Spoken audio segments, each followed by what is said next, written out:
A winter afternoon laid an icy layer over the marble lobby of Summit First Bank, but the real cold came from Brian Keller's voice as he forced out each word like a steel blade.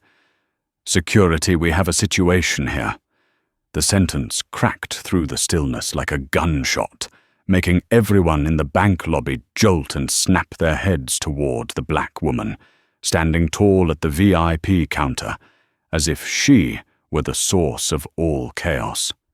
Naomi Turner didn't move, not a blink, not a single uneven breath. Light from the telecounter reflected against the deep blue silk scarf around her neck, creating a faint halo, as if it were shielding her from the storm that had just begun to form. But that did nothing to stop Brian, his face flushed red with that familiar hostility, from taking another step forward, his voice rising sharper, harsher. "This is a priority client zone, miss, not a place for someone like you to wander into." The words cruel, arrogant, painfully familiar dropped onto the marble floor and shattered into 1,000 razor-sharp pieces. Customers froze between the teller stations, and then phones began appearing in their hands, quietly at first, then openly, eagerly, as if they were watching an unbelievable show unfold in front of them. The first live stream went live when a young woman near the ATM whispered into her camera, "Guys, this is insane. They're doing this to her right in front of us." Within seconds, the viewer count jumped 2367,140. Naomi heard the whispers, the murmurs, the taps of recording phones. She felt each skeptical stare hitting her, but her hands remained steady on the counter, her nude, polished nails resting lightly against the glass, as if marking the final boundary between dignity and humiliation. Inside her was not anger, but a numb familiarity. How many times, how many years in her career had she quietly swallowed unfair judgment, unspoken insults, lingering looks that said more than words ever could? But unlike every other time today, she was standing inside the very bank she ran, and that made the pain cut deeper. Brian Keller, with his cheap tie catching a mocking glint of light, planted himself between Naomi and the VIP counter.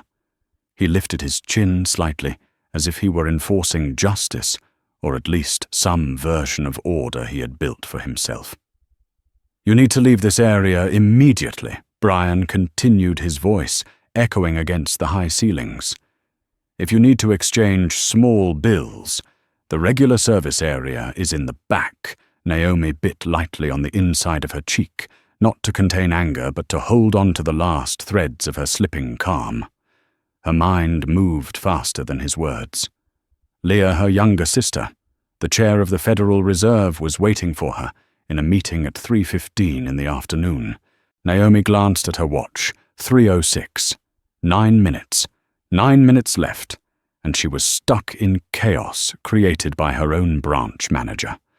Her phone buzzed in her bag, and when Naomi opened it, she saw only 4 simple words from Leah. "Do you need support?" Naomi stared at the message, as though it were asking a larger question. "How do you want to end this today? With power or with truth?" Naomi typed quickly, "No need. I will handle it." She slipped her phone back into her bag, exhaled softly, and lifted her head, her deep black eyes locking onto Brian's face. "I simply want to speak about my account." She said each word, crisp, steady calm like the glassy surface of a lake before a storm. But that calmness only irritated Brian further. He barked out a laugh, sharp and shrill like breaking glass. "Your account here, I doubt you can even imagine the minimum balance we require." His cruelty landed squarely on an elderly man standing near the teller table. He frowned but said nothing. A woman with glasses behind him whispered, "What is going on?" She didn't even do anything. Naomi did not turn, but she heard every word. Each sound cut into her like fine wires. The live stream climbed to 430 viewers. A comment flashed across the screen. "Look at how she stands." She is not a regular person. The stage was set. The crowd had gathered, and Brian Keller had unknowingly pushed everything past a line he could never take back. But Naomi knew exactly what was coming. A chill traced down her spine, not fear, but the realization that this was the appointed afternoon. She could no longer avoid the afternoon when the truth would emerge, sharp and unforgiving. An afternoon that would make someone lose everything or change everything. And Naomi Turner, her heart beating slow but steady, already knew exactly what she was about to do. The storm had begun. But it was not coming for her. It was coming for the man who had awakened it. The air inside the Summit First Bank lobby grew thick, as if someone had locked every door and trapped all the people, the sounds, and the breathing inside a sealed box. The live stream kept climbing, rising past 1,000, then 2,000, so fast the girl recording could only stare mouth open, unable to believe the story was exploding in real time right in front of her. But the one keeping the deepest silence was the woman standing at the center of the storm, Dr. Naomi Turner. Brian Keller let out another mocking laugh, a sound mixed with arrogance and blind confidence, as if he were on a stage he believed he controlled. "Do you think wearing a nice outfit and standing upright is enough to belong here?" he asked, dragging out each word, intentionally humiliating her. "This is the VIP section of the bank, not a community center down the street." Naomi still did not speak. Her silence made Brian feel he needed to push further, to escalate, like a man who was drowning, yet believed he was swimming well. He looked toward Security Officer Mark Hughes, who stood a few steps away, hesitation flickering in his eyes. Hughes asked her to leave. Mark took half a step forward, then stopped. He looked at Naomi, at her posture, at the strange calm radiating from her, a calm that did not resemble fear or guilt, but felt like someone weighing whether to stop a disaster or let it reveal itself in the most painful way. But Brian didn't notice any of this. He turned to the crowd as if trying to gather their approval. "You see," he said, spreading his hands slightly, his voice carrying smug satisfaction, "clearly there is confusion here. We must ensure the safety of this premium area." An elderly customer shook his head very slightly. A young woman whispered, "He has crossed the line." But Brian pressed on. "Do you hear me?" he shouted, his voice cracking into a high, piercing note. "You cannot be here." Naomi finally lifted her eyes toward him. One look, just one, no raised voice, no dramatic reaction, but enough to make Brian freeze for half a second. It was the look of someone who had spent too many years in rooms where decisions worth millions or tens of millions of dollars were made with a single signature. The look of someone used to standing before people 100 times more powerful than he was, yet had never once bowed her head. Naomi placed 2 fingers lightly on the counter, pulled her phone toward her, and unlocked the screen. Firm. Precise.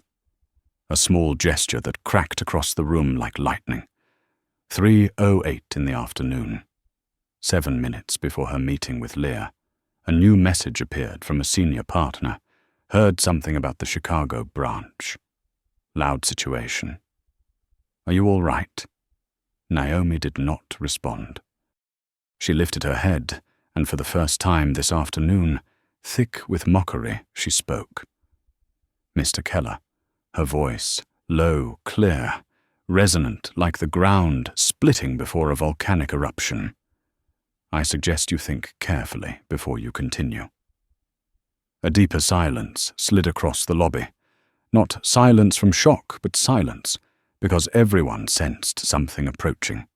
something Brian had not grasped yet, but was about to collide with him.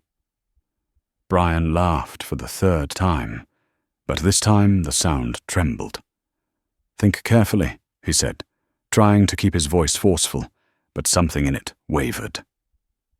"Are you threatening me?" Naomi shook her head slightly. "No," she said, "I am only asking whether you are sure you want to handle this situation in this direction." But the subtlety vanished in Brian's mind. All he heard was a black woman, elegantly dressed, but not qualified by his prejudice, daring to speak with authority. And that pushed him straight into the most foolish choice. "I am sure," Brian announced loudly, turning to the crowd as if seeking allies. "You are wasting our time. Hughes, escort her out immediately."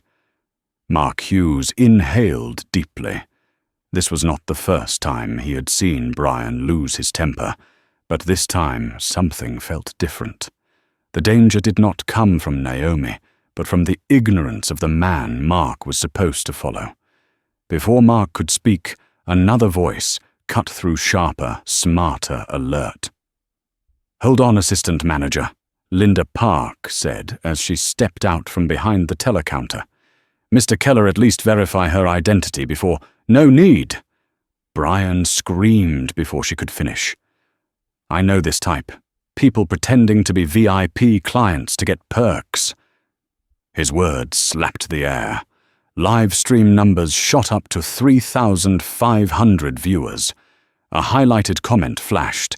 "He has no idea his career is about to evaporate." Naomi tilted her head slightly. Her eyes were no longer simply calm.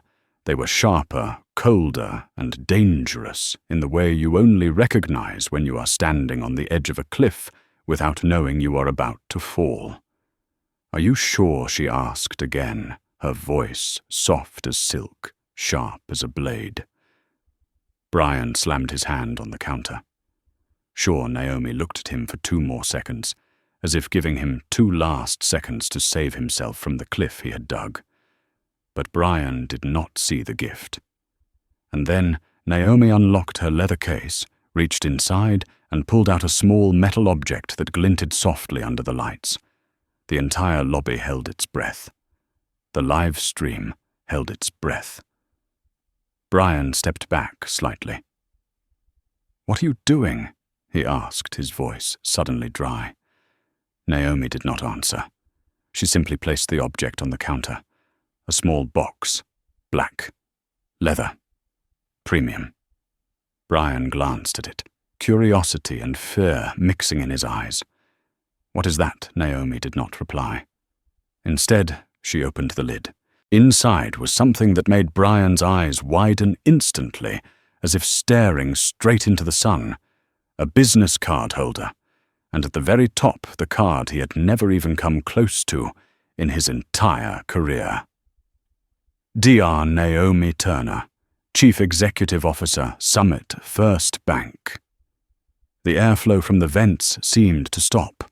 Voices caught in throats. Live stream numbers jumped past 5,000 viewers, and Brian Keller could not breathe. The silent storm finally rose, but it did not come from Naomi. It came from the truth, and that truth had just torn open the entire bank lobby with nothing more than a single business card. The business card hit the counter with a soft tap, yet in Brian Keller's mind, the sound slammed like metal striking stone cold and merciless. For what felt like a single stretched heartbeat, the entire bank lobby fell completely silent. Every phone recording the live stream was pointed directly at his face, catching each bead of sweat forming along his temple. The live stream jumped to 7,000 viewers. A comment flashed across the screen. "Oh no, he is done." Brian opened his mouth, but the words jammed in his throat, as if an invisible rope had tightened around it. His eyes darted toward the business card as if searching for an escape, but all he saw were the sharply printed, unmistakable lines, Dr. Naomi Turner, CEO. Linda Park raised a hand to her mouth and stepped back as if the floor beneath her had cracked open. Security Officer Mark Hughes lowered his head, unable to look at Brian, because the truth was too brutal. The man they relied on to lead the branch had pushed himself into the deepest pit possible. Naomi stood tall, not moving forward, not stepping back, only watching Brian with the gaze of someone who had seen many people strip away their own masks in front of her. But there was something different in her eyes today, something deeper, sadder, as if she had once hoped this day did not have to come. Yet now it had arrived and could not be avoided. Know this? Brian stammered, his hands trembling as he picked up the card as though touching it might burn him. This is fake. Anyone could. Naomi did not let him finish. Her voice rose low and cool, like underground water flowing beneath a thin layer of ice. Mr. Keller, the business card is not the only thing that confirms who I am. She unlocked her phone with one tap. The screen lit up, revealing the bank app. The first 2 digits made everyone hold their breath. 12-8. Then the rest of the numbers spread across the glowing white screen. $128,457,992.14. The account balance sliced through every layer of Brian's false confidence like a blade. Someone in the crowd exhaled sharply. A woman whispered, "My God." The live stream hit 10,400 viewers. Comments poured in, "Real CEO. No joke, history unfolding right now. That balance just killed me." Brian stepped back, his heel hitting the edge of a small step, sending him stumbling. No, this can't you." Naomi locked her phone and placed it on the counter, like a judge laying down the gavel after a verdict. "Mr. Keller," she said, her voice steady, each word hitting the surface of the desk like a strike. "You ordered security to remove me from the bank that I run." Brian shook his head so hard, his tie shifted to the side. "But I did not know. No one told me. The system there was no notice. I could not have known." Naomi took one step forward, not threatening, simply entering the space he was desperately trying to protect for himself. "You do not need to know who I am to treat me like a human being." The sentence hit Brian square in the chest. Linda Park swallowed hard. Mark Hughes stared at the floor, and the crowd, their expressions changed. They were no longer just recording for drama. They were witnessing a painful truth spoken out loud. We have procedures," Brian tried again, clinging to whatever remained. "The bank must protect its assets." Naomi cut in her voice, slow but sharper than steel. "By deciding who deserves respect based on skin color." Brian froze. His lips moved, but no rebuttal came out. The live stream rose to 14,000 viewers. A comment appeared. He just confessed on his own. Naomi placed her leather case on the counter. Her hand relaxed, but her gaze shining like a spotlight aimed directly at his mistake. "I will ask you one last time," she said, not rushed, not angry, but with enough weight to still every breath in the room. "On what basis did you decide I did not belong in the VIP section?" Brian swallowed his throat so dry it felt like no sound belonged to him anymore. I just thought what Naomi asked, stepping half a pace toward him, causing him to stumble another step back. Thought I was not capable, not wealthy enough, or simply not similar to the kind of clients you believe belong here. Brian shut his eyes for 1 second. Just one. But in that second, he saw his entire career melt through his fingers. And then he said it, not because he wanted to, but because he had nowhere left to run. "You did not look," Naomi narrowed her eyes slightly. "Did not look like what Brian inhaled like a man about to bury himself. did not look like someone with money. An elderly customer let out an audible "Oh my God." A young woman covered her mouth. The live stream soared to 18,000 viewers. Comments exploded. "He said it. This is the end." Naomi nodded slowly, as if confirming a truth she knew too well, a truth that still hurt every time she heard it. "Thank you," she said softly. Brian blinked in confusion. "Why thank me? Because you finally said the real reason," Naomi replied. "And sometimes the truth has to be dragged into the light for people to see how broken the system is." Brian felt his knees weaken.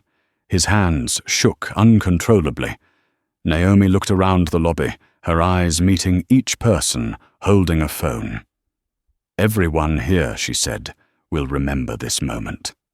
Not because a black woman was humiliated, but because a bank manager destroyed his entire career with his own prejudice." Silence fell like a blizzard. Brian understood. He had crossed a line he could never return from, and the business card before him had proven it in the cruelest way. Naomi glanced at her watch. 3:14 in the afternoon. Only 1 minute before her meeting with Leah. She picked up her business card, placed it back into the leather case, and delivered the final sentence, the one that made not only Brian, but the entire bank lobby shiver. "Now we will discuss the future of this place." The live stream jumped to 20,000 viewers, and in that exact moment, Brian Keller knew his own future had vanished. The air inside the bank lobby grew so dense that every breath seemed to carry weight, pressing down on everyone, witnessing the moment the man who once shouted about order now stood shrinking beneath the truth he had created. Brian Keller was no longer the arrogant branch manager he had been minutes earlier. He was now only a trembling shadow, standing before a mountain he never realized he was facing. But Naomi Turner saw it clearly. She saw the entire picture. Brian could not. The frozen faces, the phones raised high, the endless stream of comments pouring in from more than 20,000 viewers watching live. Each passing second felt like a cold needle piercing Brian's pride, making him shake like a leaf caught in a storm. Naomi took a small step forward, quiet but heavy enough that the whole lobby seemed to hear it. "Mr. Keller," she said, her tone steady, controlled like a conductor guiding an orchestra. "We are not finished." Brian stammered. I already said I." Naomi tilted her head slightly, as though studying a child who had broken a priceless vase he once swore he knew how to protect. Some things she said, her voice compressed in a way that made the entire room vibrate, cannot be solved simply by saying them out loud. Brian swallowed hard, his eyes darting desperately around the room, searching for sympathy. But the same people who once kept quiet out of fear were now watching him, the way people watch a disaster they cannot look away from. An older man near the counter, who had seen Brian demanding order, let out a tired sigh. A blonde girl live streaming whispered, "He is about to be finished." Naomi looked at Brian as if seeing through every flimsy layer of defense he had left. "I will ask again," she said, her voice low, yet powerful enough to make him choke on air. "On what basis did you decide to call security to remove me from the VIP section?" Brian opened his mouth. No sound came out. "On what basis?" Naomi repeated, every word landing like a hammer strike against the invisible wall he was clinging to. Brian squared his shoulders as if trying to salvage the last remnants of the pride that had sustained him all those years. "I was just following protocol," he said weakly. Naomi let out a small, humorless laugh. Not angry, not bitter, but the laugh of someone who had heard the same excuse far too many times for it to mean anything. Which protocol? She asked. Brian stayed silent. Naomi turned to Linda Park. Ms. Park, open the internal system, please. Linda nodded, hands shaking as she logged into the computer. Naomi continued, open the customer treatment policy. As soon as Linda brought it up, Naomi looked back at Brian. Read it. Brian stammered. Naomi did not wait. She read it aloud herself, her voice echoing through the lobby. All customers, regardless of race, gender, occupation, or financial status, must be treated with respect, fairness, and without prejudice. A few people in the lobby nodded. Others turned to Brian with accusing eyes. The live stream passed 23,000 viewers. Comments burst across the screen. He broke his own policy. No way to deny this. Naomi locked eyes with Brian and pressed each word. Did what you did. Match this policy. Brian turned his face away. No one heard his voice, but everyone saw his trembling lips form a single word. Naomi stepped closer. The distance between them shrank to the point where the frantic beating of Brian's heart felt almost audible. You did not just violate it. Naomi said you escalated it, humiliating a customer in front of dozens of people, and now in front of tens of thousands online. Brian gripped the edge of the desk, as if it were the only thing keeping him upright. I didn't know, Naomi responded instantly. Sharp as a blade, you do not need to know who I am to treat me like a human being. Her words struck the room like a truth bomb. A simple truth, merciless in its clarity, that made even the onlookers flinch. Brian whispered, I thought. Naomi raised an eyebrow. Thought what? That a black woman dressed professionally could not have money, could not be a VIP client, could not have the right to stand here. No response. No movement. Reality froze. Naomi looked at Brian like a man confronting the mirror he had avoided his entire life. She spoke slowly. I want you to explain to everyone standing here, and to the tens of thousands watching out there, the real reason. Brian looked at Naomi, then at the crowd, then at the phones recording him, then finally at his own shaking hands. His voice cracked under the weight of his own choices. He began, choking on the words. I judged you based on your appearance. A wave of breath swept through the crowd. Someone gasped, Lord have mercy! Naomi closed her eyes for a brief second, as if swallowing a familiar pain that somehow still cut deep. She opened them again and said, You have just confessed the truth. The live stream surged past 30,000 viewers. Comments exploded. He has done public confession.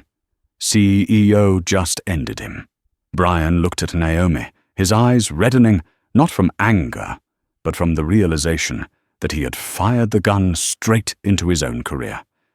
Naomi continued, her voice softer but sharper. And this is not just between you and me. This is about millions of people out there who face what I face today, every day, because of the prejudice you just admitted.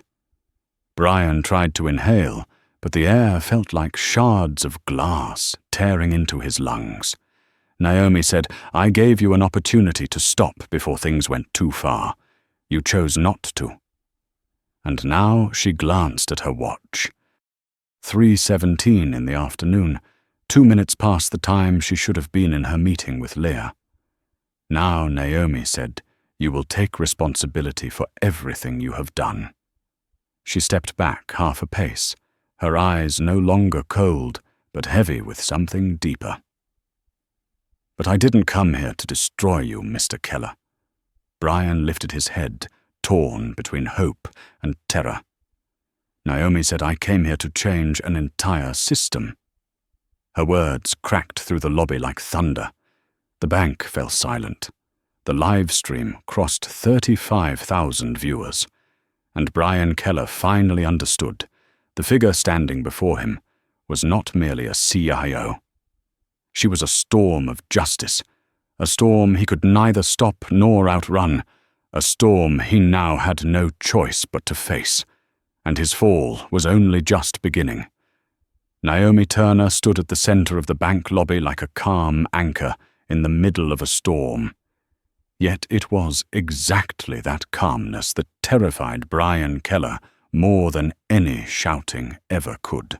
Naomi's eyes were deep and still dark as a winter lake, but beneath that stillness was a strength that made Brian feel stripped bare in front of everyone without a single shield left to hide behind. The live stream continued rising, surpassing 40,000 viewers, the comments flooding in like a tidal wave, some condemning him, some horrified, some cheering as they watched the downfall of a man caught discriminating in real time. No one expected the truth to be this raw. Naomi did not need to raise her voice, did not need to command, did not need to threaten. Her very presence was enough for the truth to do the rest. She tilted her head, her voice soft as a breath, yet striking straight at the weakest part of Brian. "Mr. Keller, do you think this ends after you admit your mistake?" Brian trembled his whole body, bracing for a blow he could not see. Naomi swept her gaze around the lobby, at the faces pulled into this story, as if it belonged to them too. "No," she continued, "this is only the beginning." Brian rushed to speak, as though trying to salvage whatever pieces of himself were left. "I didn't mean to. I only did what I thought was right." Naomi raised an eyebrow slightly. "You thought discrimination was right?" Brian jerked his head violently. "No, that is not what I just did not realize." Naomi lifted her hand, cutting through his weak excuse. "Exactly." She slowed her voice, pressing each word. "You did not realize?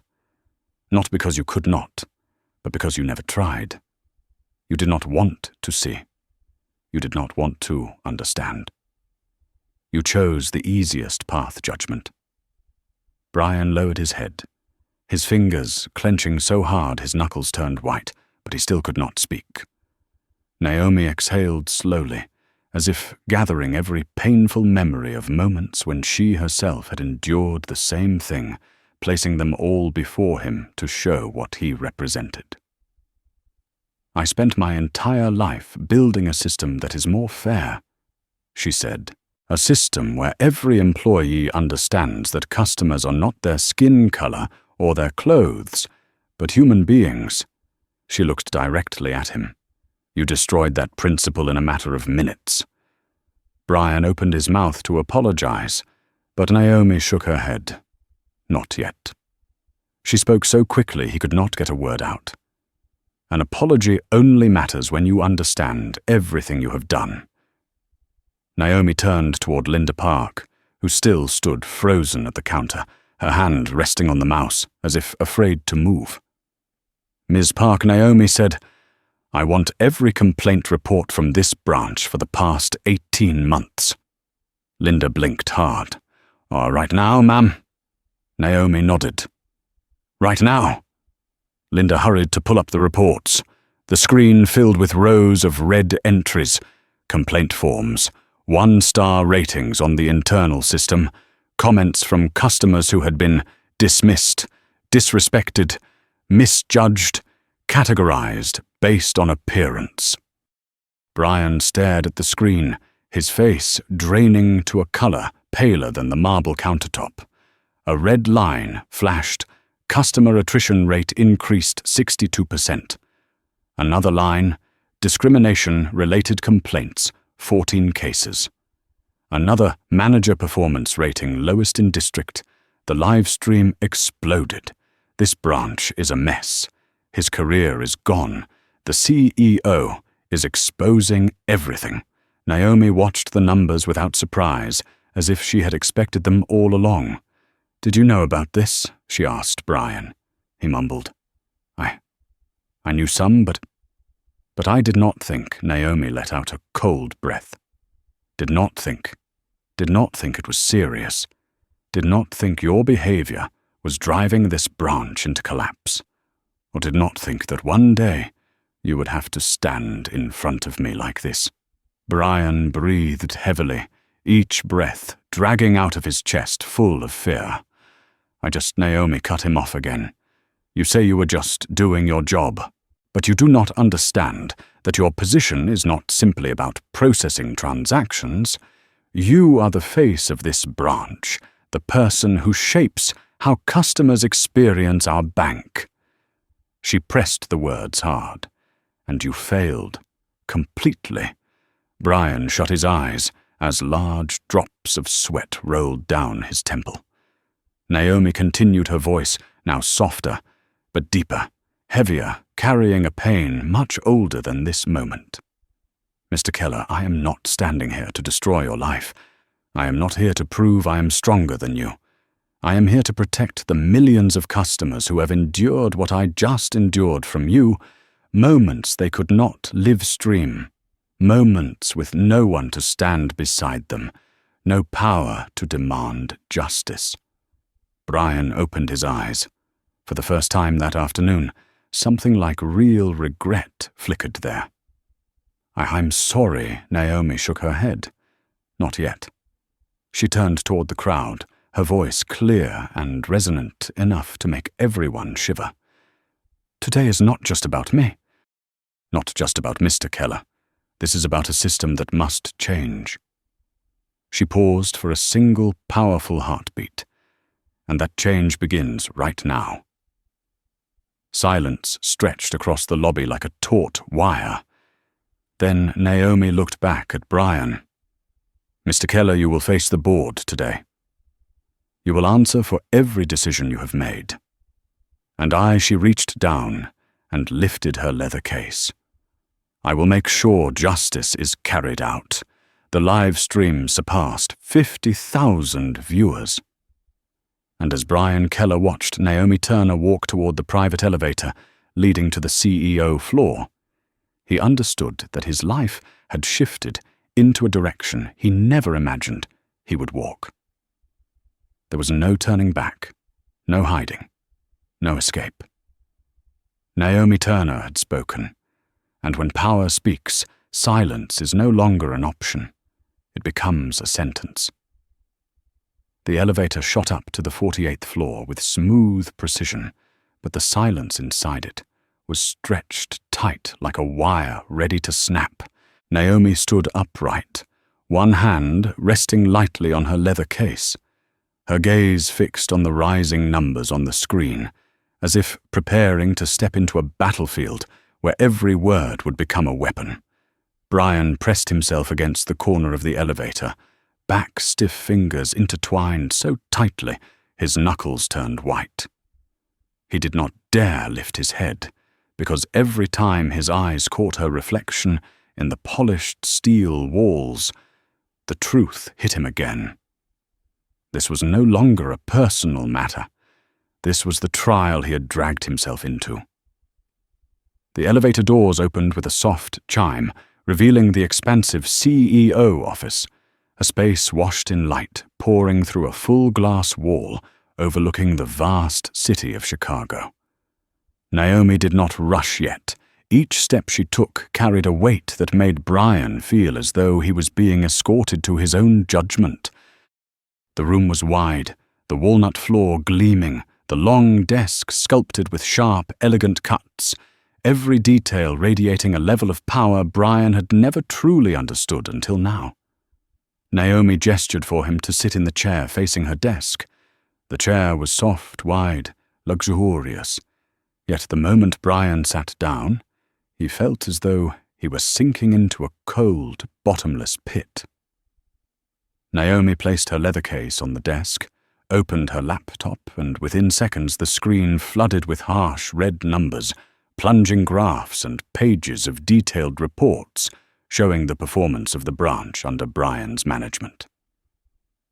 Mr. Keller, Naomi began, her voice cold and sharp, the voice of someone slicing cleanly through every wound she intended to expose.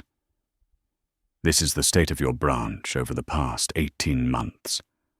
Brian stared at the screen, his face turning pale as paper. Customer satisfaction 47%, Naomi read, clearly articulating each word with precision. Customer attrition rate increased 67%. New account openings down 43%. Employee attitude complaints 32. Discrimination-related complaints 14. Each number struck Brian like an arrow, straight into the fragmented remains of his pride. He swallowed hard, struggling to find air in a room where every sound echoed with unnerving clarity. I did not know it was this bad, he whispered. Naomi narrowed her eyes. You did not know. Brian nodded weakly, but Naomi did not allow him to retreat into that fog. You did not know because you did not want to know. You did not track the numbers. You ignored staff reports. You never asked customers. And most importantly, she paused, looking straight into him. You did not care. Brian jerked, upright voice, shaking, No, that is not true. I always tried. Naomi lifted a hand, gently but firmly enough to silence him instantly. If you had tried, your branch would not be one of the worst performing in the system. She scrolled through the reports, her gaze cutting deeper. You hired without diversity. You assigned shifts unfairly. You dismissed feedback. You missed regional meetings 5 times in 1 year. And whenever there was a problem, she looked at him again. You blamed someone else. Brian breathed in ragged bursts, feeling an invisible rope tightening around his chest, pulling tighter with every second. Naomi continued, her voice lower, but heavy as stone. Mr. Keller, you did not just fail as a manager, you failed as a gatekeeper. Brian frowned, weakly confused. Gatekeeper Naomi placed her hands on the edge of the desk, her eyes bright with a truth he had never understood. Every bank branch is a doorway. That doorway can open to opportunity, hope, financial support, or slam shut in the faces of those who need it most. She paused, and you were the person deciding who that door opened for. A painful understanding dawned in Brian's eyes. He understood. Not because Naomi said it, but because the truth had always been there, and today it was laid bare so completely he could no longer escape it. Naomi slid a folder toward him. You did not open the door. You closed it based on prejudice, on comfort, on whatever you thought was the easy choice. Brian stared at the folder like it was a death sentence, without a signature.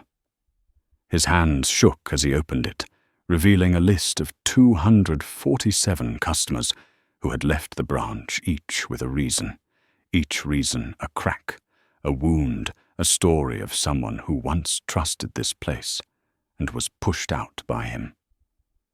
I did not think, Brian muttered. I never intended. Naomi let out a soft breath, not mocking, not cruel, but with the weary certainty of someone who had heard the same line her entire life. Many people hurt others without intending to, she said. That does not make the wound disappear. Naomi rose and walked to the glass wall overlooking the city. Chicago in the late afternoon stretched out like a map of complexity, layered lives crossing and overlapping. Out there are thousands of customers like me. Naomi said, her voice steady and resonant. They work. They raise families. They fight for a future. And someone like you can make them feel small, unwanted, unwelcome. Brian lifted his head, his eyes red and wet. I never meant to hurt anyone. Naomi turned back to him. But you did, and you must face that. She returned to her seat, and for the first time since their confrontation began, her voice softened, yet lost none of its power. Mr. Keller, I am not here to prove you are a bad person. I am here to prove that change is real if you are brave enough. Brian looked at her confusion, swirling with a faint spark of something else, hope or despair, even he did not know. Naomi said, "You have two paths." The air tightened dense with consequence. Brian swallowed. Naomi continued, "One, you resign. Walk away. Your career ends here." Brian closed his eyes, feeling as though stones were dropping into his stomach. Two, Naomi leaned forward slightly. "You stay, but not as the same man. You will undergo the reconstruction program I designed myself. You will face the people you hurt. You will relearn everything. You will be monitored. You will be evaluated. And everything you do will be public." Brian's eyes widened. "Public," Naomi nodded. "Public. Every step forward. Every mistake. Every lesson. No more hiding." Brian swallowed again. If I manage to do it," Naomi met his gaze, "then you will not only save your own career." She drew a deep breath. "You could save the entire system." Silence settled deep and heavy, as though time itself waited for Brian's answer. And then he whispered, "I want to change." Naomi studied him for a long moment, as if weighing whether the words came from fear or a genuine awakening. At last she responded, "Then this is your beginning." Downstairs, the live stream was still erupting in chaos, but on the 48th floor, everything had gone still, like the peak of a mountain after the storm. A new chapter was beginning, not just for Brian Keller, but for Summit First Bank. The next morning, Chicago was washed in the pale winter sunlight, the kind of light that could not warm anything, but could expose everything beneath it, including the man standing in front of Mrs. Chen's small apartment door, one of the first customers who had left the branch because of Brian Keller's poor treatment. He stood there, with his hands clasped tightly together, his dark coat unable to hide the trembling in his body or the heaviness in his eyes. This was not trembling from the cold. This was trembling from having to face a past he had tried to bury. He pressed the doorbell.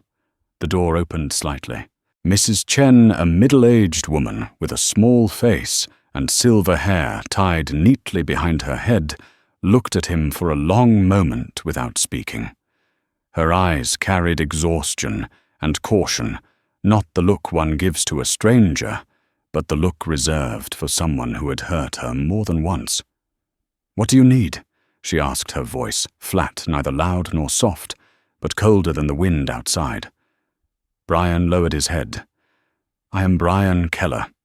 I know who you are," she cut in immediately. "I watched the live stream." Brian froze. He had not expected her to say it so bluntly. But she was not finished. "I watched all of it. Every minute. The way you treated me like a burden. The way you talked to customers as if they meant nothing. And today you are standing here for what?" Brian swallowed hard, trying to keep his voice steady. "I came to apologize." Mrs. Chen did not blink. "Are you here to apologize because you mean it, or because you were forced to?" Brian opened his mouth, but the answer stuck in his throat. The truth was, he did not know. He was learning to face consequences, and Naomi had told him he had to truly listen. "I am here to hear you," he finally said. A heavy silence fell at the doorway. Mrs. Chen opened the door a bit wider. "Come in."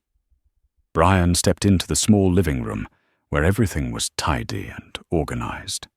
The faint scent of ginger tea drifted through the air, the last bit of warmth still lingering in the space.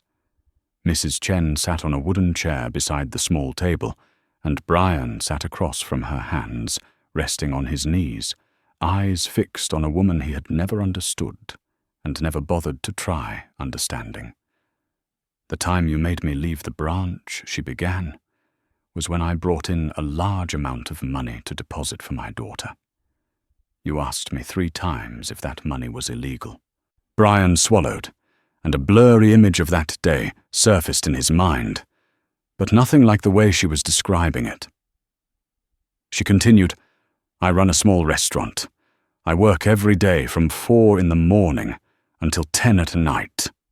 I count every dollar, save every cent." "And you looked at me like I was a criminal." Her voice trembled. "You made me feel small." Each word pierced straight into Brian's chest like a needle. He lowered his head, unable to look at her for even another second. I cannot excuse myself," he said quietly. "But I'm here to learn to change, and to make sure I never repeat what I did." Mrs. Chen crossed her arms, her back leaning slightly against the chair. "Learn. You plan to learn how to respect people at your age." The sentence cut like a blade grazing stone. Brian inhaled sharply. "Yes," he said. "If I should have learned it earlier, then I must learn it twice as well now." Mrs. Chen stayed silent for a long moment. Her eyes softened slightly. "You cannot change the past," she said, "but you can change the people you meet starting today." She stood up, poured ginger tea into 2 small cups, and pushed one toward him. "This is the first time. There will be others who are much harsher than I am." Brian nodded. "I know. Are you ready for that?" Brian looked up, his eyes trembling but steadier than yesterday. "Yes." Mrs. Chen nodded once. "Good. Because no one likes change, neither the person who was wrong nor the person who was hurt. But without change, nothing gets better." The warm cup in Brian's hands felt like it was giving him a bit of courage he had lacked his entire life. He understood that this was not a lesson about banking procedures, but a lesson about humanity, and Naomi wanted him to learn it in the rawest, most painful, but most authentic way. The meeting lasted exactly 10 minutes. Not long, but long enough for Brian to realize that his downfall was not as frightening as the harm he had caused others, and long enough for him to understand that this rebuilding journey was not a task, but both a punishment and an opportunity. 3 days later, Brian had visited 16 more customers, each with their own wound. A father he once dismissed when he brought in jars of coins from his restaurant to deposit. A college student he suspected of fraud simply because she withdrew her tuition using a temporary ID. A taxi driver he told outright that his savings didn't belong in the VIP area. Every meeting made Brian want to turn around and walk away. But every time he tried to retreat, the image of Naomi standing in the CEO office with eyes that held no hatred but no tolerance either forced him to stay. Then, on one afternoon of the 2nd week, when Brian thought things could not get any worse, he visited Maria Santos, the woman who had written a 3-page complaint about him. Maria, owner of a small diner, a single mother of 2, and Brian vaguely remembered doubting her cash income. When she opened the door, Brian saw the tired face and bright eyes of a woman who had survived far more than he had ever imagined. They sat in her small kitchen for 3 hours. She spoke about her 14-hour days, about falling asleep at the counter, about being judged simply because she was a brown-skinned woman dealing in cash. "You made me feel like a criminal," Maria said, her voice cracking, "when all I wanted was to feed my kids." Brian could not say anything except, "I am sorry." For the first time, the apology was not because Naomi demanded it. It came out on its own, and it was real. When Brian stepped out of Maria's home into the cold evening wind, he stood on the porch for a long time, staring at the grey sky. He understood. For the first time in many years, he truly understood. Change did not begin with boardrooms or training sessions. It began with standing in front of the lives he had once dismissed and listening with the barest, most honest version of himself. And when he returned to the branch the next morning, the elderly security guard looked at him and smiled softly. "Mr. Keller," she said, "you look different today." Brian replied with just one line, "I hope it is different in a good way." She nodded. "I hope so too." And that was the first time Brian felt just a little that change might truly be possible, if he had the courage to keep moving forward. 8 weeks after the fateful afternoon in the bank lobby, Brian Keller stood in front of the Summit First Bank branch he once treated like his personal territory. But it was no longer his, or rather he was no longer the man who had walked into it with arrogance and a sense of self-appointed authority. This branch was now a classroom, a test, a battlefield where he had to confront the worst version of himself. He drew in a deep breath before pushing the door open. The scent of coffee, the clacking of keyboards, the soft murmur of transactions were still there, but something in the employee's eyes had changed. No more fear, no more avoidance. Some even offered him small smiles, and that made Brian's chest tighten, not from pressure, but because for the first time he understood that trust was something rebuilt one brick at a time, never forced. And he was ready. For 6 weeks, Naomi Turner had monitored every step he took. She did not appear daily, but her presence threaded through every instruction, every lesson, every required exercise. "You need to see what you once ignored," she told him in their first weekly meeting. "Not through reports, through people." That sentence followed Brian like a bell ringing in his mind every morning, and as a result, he no longer sat in a closed office like before. Every afternoon, he walked the lobby listening to each story, each need, each concern of the customers. In the beginning, many were unhappy when they recognized him as the man from the video. Some avoided him. Some watched him with suspicion. But then came small moments, tiny but meaningful.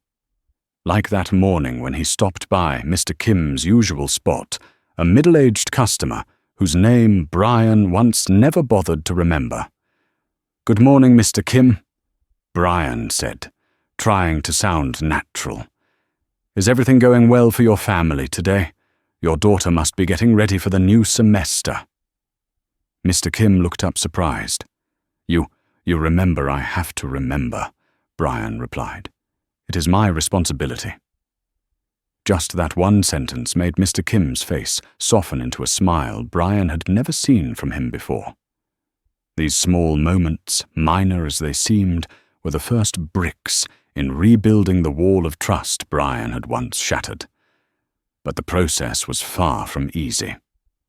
One winter afternoon when the branch was crowded, an elderly customer, Mrs. Patterson, suddenly pointed straight at Brian.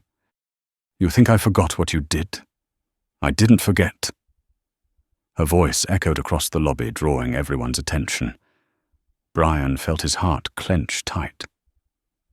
"I do not expect you to forget," he said, his voice steady but cracked at the edges. "I only hope you will let me do it right this time." Mrs. Patterson looked at him for a long moment. Then she stepped forward and slammed her transaction book onto the counter. "Fine. Let us see what you can do." That stubbornness did not discourage Brian. It reminded him he had to be better. Not to erase his past, but to be worthy of even the smallest chance someone offered him.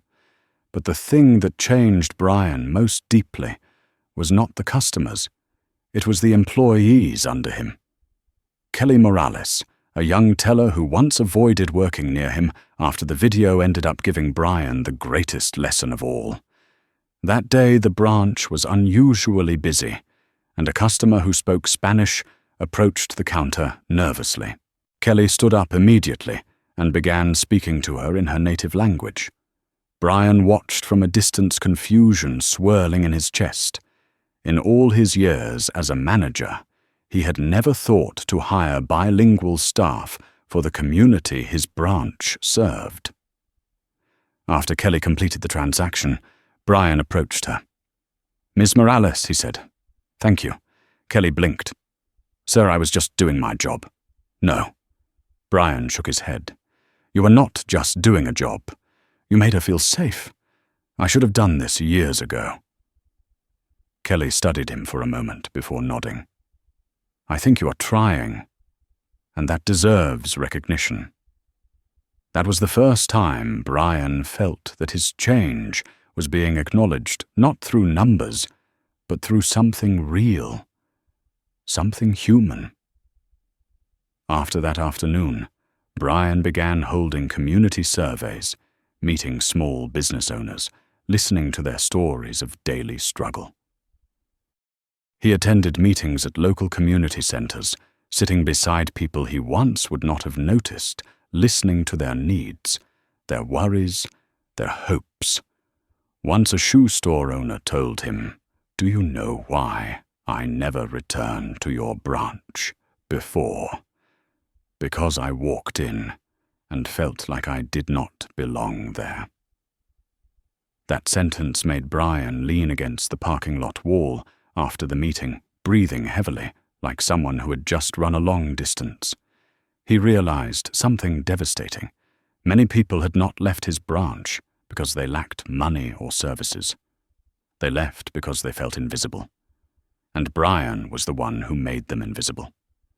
When he reported this to Naomi, she asked only one question. "What do you see?" Brian no longer hid behind excuses. "I see that I built a branch I did not understand." Naomi nodded, not praising him, not celebrating, but there was something unfamiliar in her eyes, respect. Brian did not expect it, but it made him want to try even harder. One late evening after all employees had left, Brian remained at his desk, taking notes, analyzing feedback, writing proposals to revise procedures. No one told him to work late. No one was waiting for his report. He worked because he wanted to. And that was the real change. At 11 at night, Brian stood by the large window overlooking Chicago. The city glittered with lights, tall buildings, car headlights, and thousands of intertwined lives. He whispered to himself, "How many people did I overlook?" And on the 48th floor, Naomi Turner received his late-night report. She read it slowly, then smiled a small, rare, genuine smile. Not because Brian was perfect, but because he finally understood real change does not come from erasing mistakes. It comes from facing them and stepping forward. The rebuilding was no longer just Brian's responsibility. It had become his choice, and that was the beginning of true transformation. 3 months after the video swept through the city, Brian Keller stood in the middle of the Summit First Bank lobby with a strange feeling, not tension, not fear, but a quiet peace mixed with a hint of gratitude.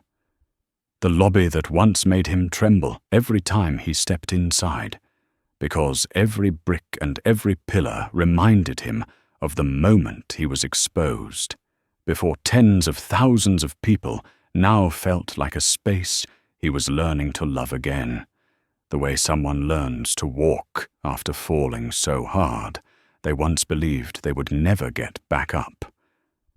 Customers moved in and out more often than before, not because of promotions or special services, but because something invisible yet powerful was spreading through the place, respect. He stood near the information desk and smiled at Mrs. Patterson, the woman who once scolded him without mercy. She approached, narrowing her eyes, as if checking whether he had truly changed. But after a few seconds, she gave a small nod. "You look all right. Do not disappoint me again." Brian bowed his head. "I will not." Then he turned to help a young college student who was clearly confused about how to transfer his tuition money. Before, Brian would have simply pointed and said, "Fill this out the counter on the right." Now he pulled up a chair, sat beside the student, and explained each line, each step with a gentleness he never imagined he possessed. The student chuckled. "Thank you, sir. You are a lot nicer than the people I used to meet at my old bank." Brian wanted to ask, was I once like that?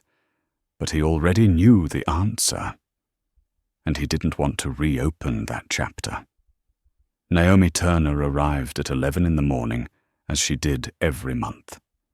She didn't enter with the overwhelming authority that made everyone lower their heads when he first saw her in the lobby. She entered as a confident, sharp leader who did not need intimidation to command respect. She scanned the lobby, observing employees and customers, then stood beside Brian without speaking for a few seconds. "You have done well," Naomi said, without turning her head, her tone not overly praising, but enough to ease some of the weight off Brian's shoulders. "I still have a lot of work to do," Brian replied. "Good," Naomi said. "Change becomes dangerous the moment it stops." The soft beep of a live stream device sounded from the corner. Zara Mitchell, the young woman from the original video, was preparing to film the branch's transformation summary. Her follower count had grown beyond 50,000, and they watched every step of Brian's journey like a living, unfolding inspiration. "Shall we start?" Zara asked, lifting her camera. Brian stood beside Naomi, the small camera light shining on him, reminding him of the worst day of his life. But this time the light was no longer an accusation. It was an opportunity. Zara began with a line that made the entire lobby fall silent. 3 months ago, this place was a prime example of discrimination and abuse of authority. Today it stands as proof that people can change if they are willing to learn. The camera shifted to Brian. He inhaled deeply. "I was wrong," he said, without circling around it, without hiding. "I once believed I was doing the right thing. But I was not listening. I was not observing. I treated customers based on quick, shallow, and wrong assumptions." Zara kept the camera steady, her eyes softening. "And what do you want to say to those who were hurt by you?" Brian looked directly into the lens, his voice heavy but firm. "I am sorry. But more importantly, I am trying to change." The atmosphere softened. A few customers nearby nodded quietly. Zara turned to Naomi. "Dr. Turner, what do you think about this process?" Naomi crossed her arms, her gaze sharp but calm. "I believe remorse is not enough. Remorse must be followed by action, and Mr. Keller is doing exactly that." Zara smiled.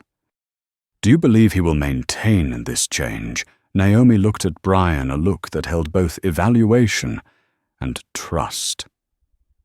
"I believe in people who can look directly at the worst version of themselves, because from that moment on they have nothing left to lose, except the chance to become better." Brian bowed his head, his throat tightening with emotion. But before he could speak, a voice called out, "Mr. Keller." Brian turned. A teenager around 17, wearing a high school uniform and holding a stack of papers, approached nervously.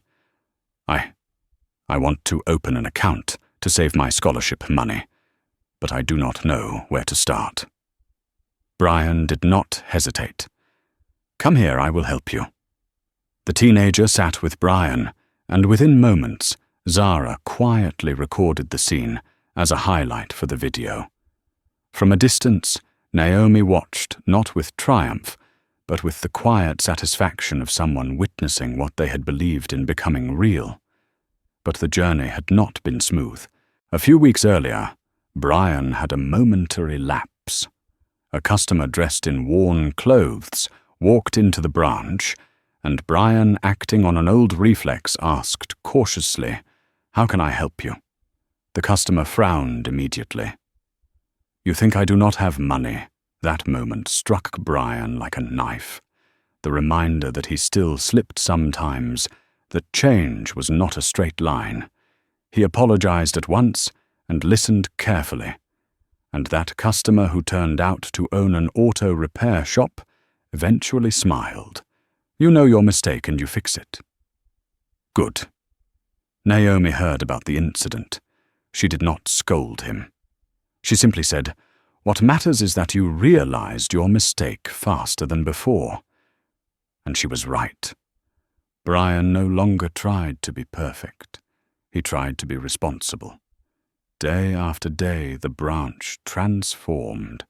Customer satisfaction rose from 47% to 76%, then to 91%, the highest in the branch's history. Employees began speaking to each other with a new openness. Customers walked in feeling welcomed instead of judged. One afternoon, while Brian was organizing documents, Linda walked up. "Mr. Keller," she said with a rare smile, "we want to thank you." Brian blinked, surprised. "For what? For not giving up?" Linda said. "Many of us thought you would resign and disappear after that video. But you stayed. You changed. And that changed us, too." Brian could not speak. He turned away for a moment, hiding the tears forming in his eyes. At closing time, Brian stepped outside, watching people pass by. The cold evening wind brushed against his face, but he felt warm not because the weather had changed, but because he had. Not perfectly, not easily, but genuinely. And when he looked back at the branch behind him, Brian Keller knew that for the first time in his life, he was not just doing his job. He had found himself again. And this journey had just one final step left, before it was complete. On the day the board of directors convened its final meeting to evaluate Brian Keller's transformation, a thin curtain of rain fell over Chicago, like a layer of voile blurring the entire horizon. But Brian did not tremble. He stood before the Summit First Bank Tower in a simple gray suit, not to hide anything, but as a reminder to himself that he was not here to protect his reputation. He was here to take responsibility for the path he had chosen. When he stepped into the boardroom, every member of the board was present, along with Naomi Turner seated at the center. Her eyes were not cold, not stern, but calm in a way that was difficult to explain, as if she had known the outcome long before, yet still allowed him to write the final chapter himself. Brian presented his final report, the people he had met, the lessons learned, the pain of the customers he once harmed, the concrete procedural changes he implemented, the weeks he spent at the community center, the long hours standing beside employees to understand them instead of ordering them. There was no glorifying, no excuses, only truth. When he finished, the room fell silent for a few seconds, letting the weight of his sincerity settle. Then Naomi rose to her feet. "Mr. Keller," she said, her voice, not loud, but carrying both the weight of a verdict and the warmth of acceptance, "this system once failed, not because of malicious people, but because of silent ones. But you did not remain silent when you realized you were wrong. You faced it. You repaired it. And you showed us that change does not come from words, but from small actions repeated again and again." A board member spoke up. "We have reviewed all the data, the recordings, the community feedback, and the operational results. We unanimously conclude that the Chicago branch has not only recovered, but has become the fastest improving branch in our entire system." Naomi looked directly at Brian with something he had never seen from her 3 months earlier, genuine respect. "Today," she said, "the board has decided to keep you as branch manager and also appoint you as the head of our new company-wide customer service training initiative." Brian's eyes widened, as if the wooden floor beneath him had turned to vapor. I did not think I deserved that. Naomi shook her head, gently. No one deserves anything at the beginning. People become deserving through the choices they make. The room applauded. Not loudly, but sincerely. When Brian stepped out of the boardroom, the rain had stopped. The grey clouds had parted, revealing a thin ribbon of sunlight falling onto the street below. He did not know what the future held, nor whether he would stumble again. But for the first time in his life, he was not afraid. Because he had learned the most important truth, change is not a destination, it is a commitment renewed each day. And as he turned to look at the Summit First Bank Tower behind him, he knew that his journey, painful, difficult but genuine, had shaped him into someone he never imagined he could become. A new person, a leader who could truly see others, a person who finally could truly see himself. From the perspective of an expert in organizational culture and human behavior, Brian Keller's journey reveals a timeless truth that the greatest failures of any system do not come from policies or procedures, but from the way people treat one another.